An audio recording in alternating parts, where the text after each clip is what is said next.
I believe that everyone wants to be inspired. The people that you serve, the team that you lead, your friends, your family, everyone wants to be inspired and challenged, uplifted and encouraged. Everyone wants that sort of lift to say, yes, let's go. Let's go in this direction. Here's the vision, or here's what God can do in and through you. And so knowing that, and if you're the person that gets that opportunity to serve, to lead, and to connect with others, and I believe that everybody has that opportunity, you just have to open your eyes and see that and make that choice, then why not be someone that inspires? Why not be someone that lifts other people up to go after everything that God has for them, to challenge people to go after even maybe more than they thought that they could, to go and to do more than they thought that they could, to give more than they thought that they could, to make more of an impact than they ever thought possible. And so as we come to the end of John Maxwell's book, Everyone Communicates, Few Connect, we come to chapter 9, where he talks about how connectors inspire. And he lays out what he calls the inspiration equation. And he says this equation has 3 ingredients, and it's coming from the perspective of the person you're connecting with. He's asking, saying,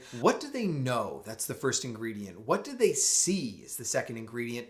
And what do they feel as the third ingredient? And it takes all 3 of these properly put together to create inspiration. So the first ingredient is, what do they know? What does the person that you're trying to connect with know about you? And I think they need to know that you trust them. They need to know that you are interested in them, that you are there, that you are present, that you are actually focused on them. We've talked about this quite a bit, but we've taken our eyes off of ourselves and now we are focused on that listener. And they need to know that. And the other thing that I thought was awesome that he pulls out in this chapter is they need to know when you're connecting with people that you have high expectations for them. And when someone has high expectations for you, you rise to that occasion. You rise to that opportunity. If you think back in your own life, think back to teachers or coaches you might have had. Have you risen to the occasion before because somebody believed in you? You just knew that there was an expectation in this class or with this team or with this group that, you know what, it's expected. We level up here. We have high expectations for everyone that's a part of this, and like high expectations for you. And because of that, you've risen to that occasion. Not just in a class or maybe in a coaching situation, but think about it in your own life, just the people that you spend time with.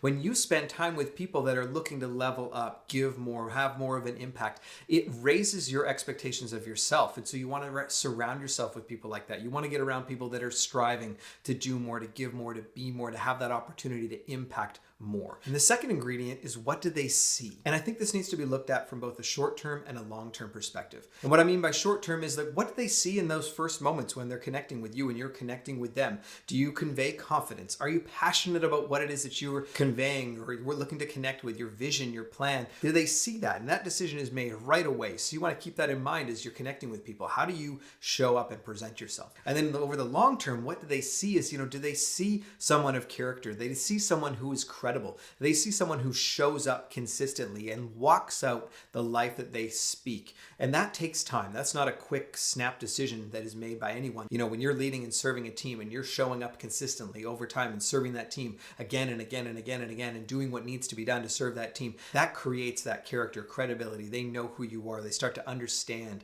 and know that you believe in them. But that does take a little bit of a longer focus. So be very conscious of, what do people see? And the third and final ingredient is, what do they feel? And John says, and I totally agree with this in the chapter, that this is where the magic happens. This is the most important ingredient in the equation. How do they feel? Because people will forget what you say.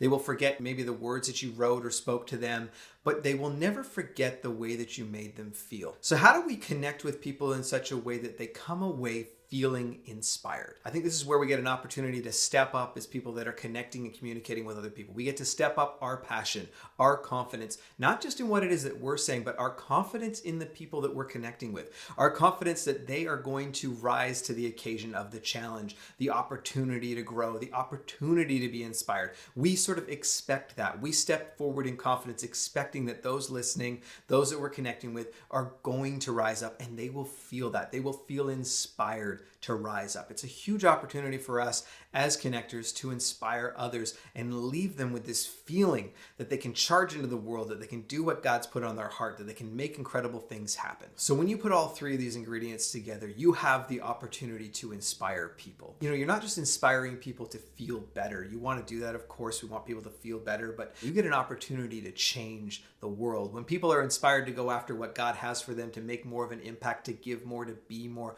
when people have that opportunity and you inspire them to go after that, they are going to change the world. You're going to inspire people to change the world and have that opportunity to then change the world yourself. And that opportunity is within your reach.